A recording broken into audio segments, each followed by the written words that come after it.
Hello everyone, this is Johnny Talk. Today, we'll be talking about Kevin Garnett, the best all-round power forward in the history of NBA. Let's go.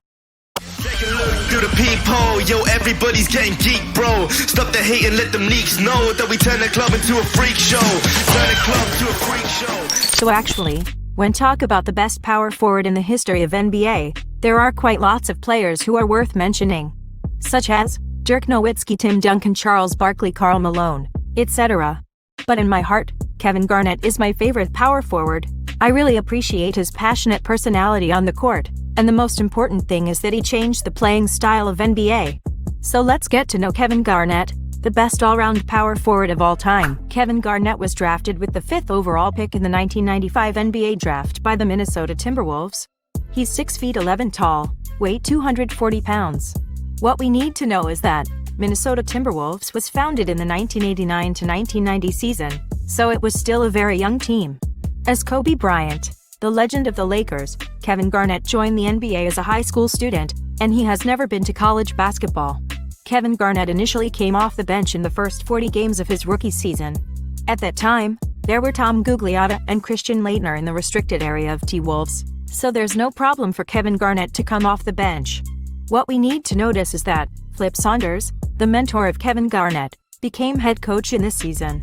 In the middle of the season, Christian Laettner was traded to the Hawk by T-Wolves, and that's when Kevin Garnett moved into the starting lineup.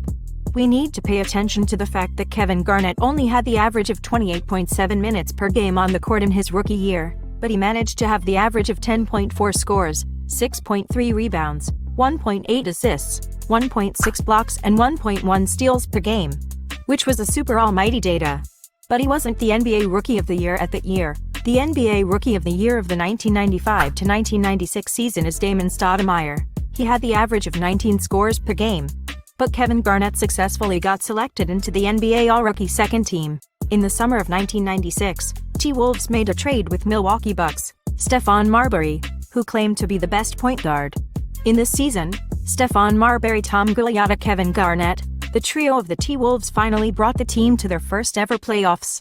Also, Kevin Garnett got selected into the NBA All-Star Game for the first time.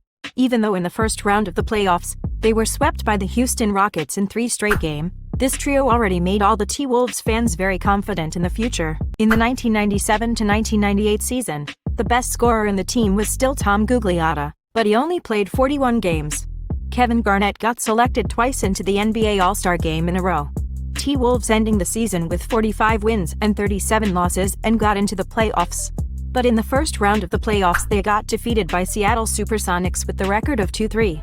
The summer of 1998, Tom Gugliotta joined the Phoenix Suns. Then the T-Wolves used the base salary to get Joe Smith, the NBA first overall pick in 1995, in the team.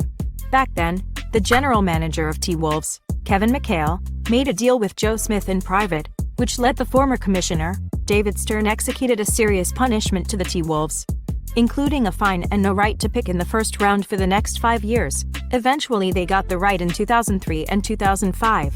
But this thing influenced the T-Wolves very much. It affected the operation of the team on the trading market in the future, and also made them face the lack of talent to train. So this incident really hit hard to the T-Wolves. In fact, this was not the only incident.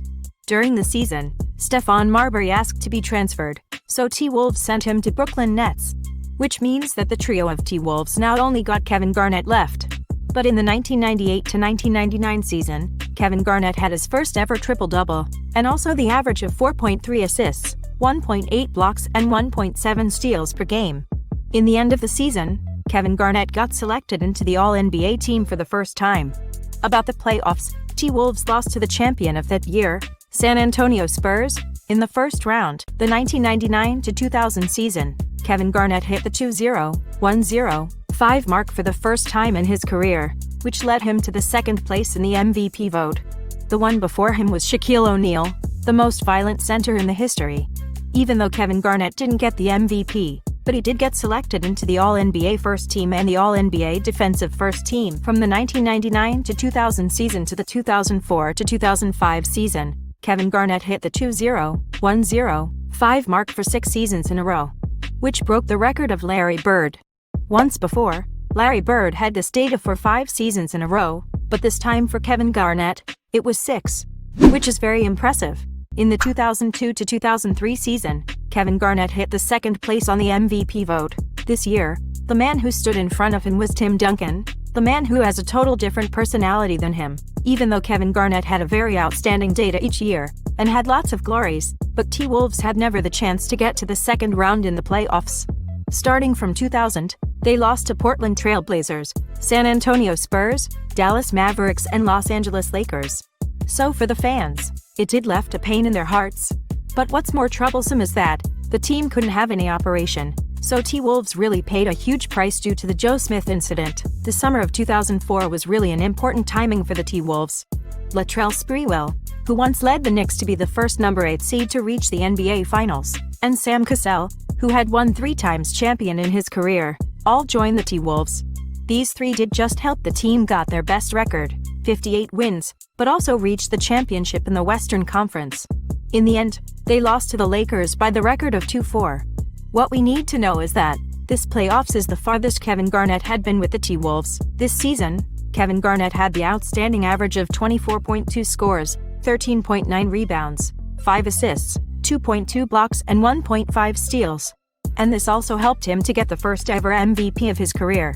In the 2004 to 2005 season, the T-Wolves fired Flip Saunders during the season and replaced him by Kevin McHale. Even though they ending the season with 44 wins and 38 losses, this is more than 50% win rate. But the team didn't get into the playoffs. And for the next 2 seasons, they didn't have the chance to reach the playoffs either. In the summer of 2007, the T-Wolves made a trade with the Celtics. Kevin Garnett left the team which he had stayed for 12 years and joined the Celtics. So now, the Celtics did not only get Kevin Garnett, but also get Ray Allen via the trade. Plus Paul Pierce was already in the team.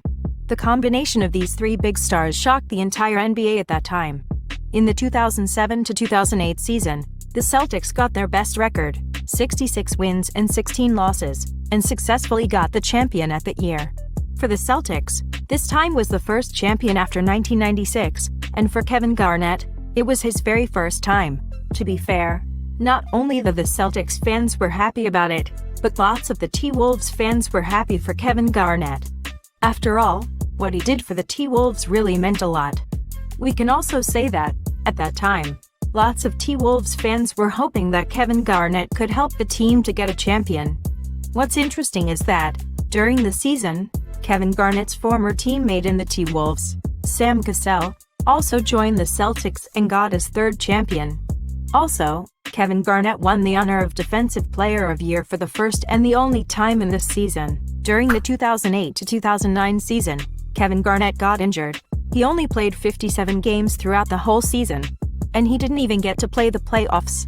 At the end, they lost to the Orlando Magic in the second round. The 2009 to 2010 season, the Celtics went all the way to the finals. They faced the Lakers, who was seeking for the second champion. During the first 5 games of the series, the Celtics was ahead with the record of 3-2. But in the 6th game, it was played in the home of the Lakers. The Celtics lost to the Lakers with 22 points difference, 89-67. And the center, Kendrick Perkins, got injured, which means he couldn't play in the best of 7 NBA Finals. Because of that, the team replaced him by the 35-year-old Rasheed Wallace to be a starter. In the end, the Celtics lost to the Lakers in the best of 7 game, and the Lakers got their second champion they've wanting for. During the 2010 to 2011 season, there were lots of famous players in the Celtics. Except from the 3 big stars, there was also Rajon Rondo, who was already an all-star player. Shaquille O'Neal and Jermaine O'Neal were in the team too. But, at this point of time, Shaquille O'Neal was already 38 years old, and Jermaine O'Neal only played 24 games throughout the whole season. In the second round of the playoffs in the Eastern Conference, the Celtics lost to Miami Heat with the record of 1-4. At this time, Kevin Garnett was already 34 years old. The finals in the Eastern Conference in next season, they lost once again to Miami Heat, the 2012 to 2013 season, which is also Kevin Garnett's last season in the Celtics. They lost to the Knicks in the first round in the Eastern Conference with the record of 2-4. The summer of 2013, Danny Ainge once again made a trade that shocked the entire league. He transferred Kevin Garnett, Paul Pierce, Jason Terry to the Brooklyn Nets. After Kevin Garnett came to the Brooklyn Nets, his average per game came down to 6 scores and 6 rebounds. In the 2014 to 2015 season, Kevin Garnett went back to the T-Wolves. And the general manager and coach was Kevin Garnett's mentor, Flip Saunders. All the fans were cheering when Kevin Garnett went back to the home of the T-Wolves. This was quite a touching moment. The 2015 to 2016 season, which is also the last season of Kevin Garnett, at this point of time, he was already 39 years old. He left NBA with the low average of 3.2 scores. And what's more sad is that the mentor of Kevin Garnett, Flip Saunders, left the world in October 2015 due to his illness. And now, let's talk about some specialties Kevin Garnett had on the court. First of all, he was a very important player. He showed that there's no difference between each position on the court. He's 6'11" tall and he could play small forward. This was a big breakthrough at that time. In the past, most of the small forwards were between 6'6" to 6'8" tall. Plus, his passing skill was really outstanding. So, when Kevin Garnett stood still on the stage of NBA, every team was looking for the next Kevin Garnett, including Darius Miles, Jonathan Bender, Lamar Odom. They are all this kind of players. This kind of players all have something in common, which are the height and the speed, and they can handle all situation. What's more important is that they can play two or more than two positions on the court. And that's what Kevin Garnett had brought to NBA. He showed everyone that there's no difference between each position. Second of all, on the offensive side, Kevin Garnett was truly a pain in the ass for his opponent. To put it more clear is that, maybe you're as tall as him, but you're not as fast as him. Maybe you're as fast as him, but you're not as tall as him.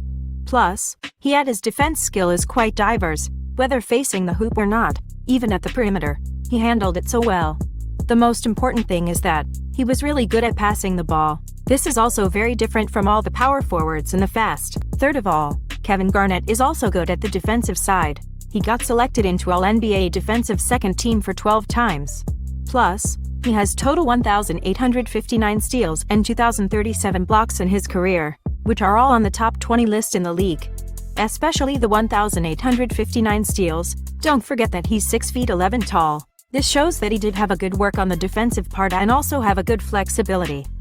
Fourth, in the beginning of this video, we talked about the different personalities between Kevin Garnett and Tim Duncan. Compares to Tim Duncan's silence, Kevin Garnett was more passionate. First, he always did some trash talk with his opponent, so naturally, he's one of the famous trash talkers in the history of NBA. Plus, he always cheered and encouraged himself or his teammates on the court. We all know that morale and momentum are two important things in any kinds of sports, so that's one of the many reasons why the fans love him so much. Fifth, he has won 4 consecutive rebounding titles. In the history of NBA, there are only 2 players who can beat this record. One is Dennis Rodman. He won the record 7 consecutive rebounding titles, and the other is Moses Malone, who is in the Hall of Fame and has won 5 consecutive rebounding titles. Even the great Wilt Chamberlain has won 4 consecutive rebounding titles. About the total rebounds, Kevin Garnett has 14,662 rebounds. This is the 9th place in the history of NBA. From this we can see that he was really good at it. Kevin Garnett got the career total of 26,071 points. This is the 18th place on the list. And 5,445 total assists, which is the 50th place in the history. So we can see his datas of career totals, total rebounds, total steals, total blocks and total assists, are all on the top 50. This is very, very impressive. All these datas are the best of T-Wolves history. He's the representative of the T-Wolves. Looking back at Kevin Garnett's career, he had so many glories, including one champion and being selected into the Hall of Fame. In the latter period of his career, he had less influence on the court, and the data dropped down due to his injury. But despite that, he is still one of the greatest power forwards in the history of NBA. Just like Allen Iverson, he brought the street culture into NBA, and this is the biggest influence that he has ever brought to the fans and the league. As for Kevin Garnett, he got rid of the limits of each position on the court. He showed everyone that he could play from small forward to center, also from point guard to center by his height. I think this is the biggest influence that he has brought to the fans and NBA. Remember to subscribe to my channel and share with friends who like basketball. I hope through this episode, more young fans can get to know more about this passionate almighty power forward, Kevin Garnett.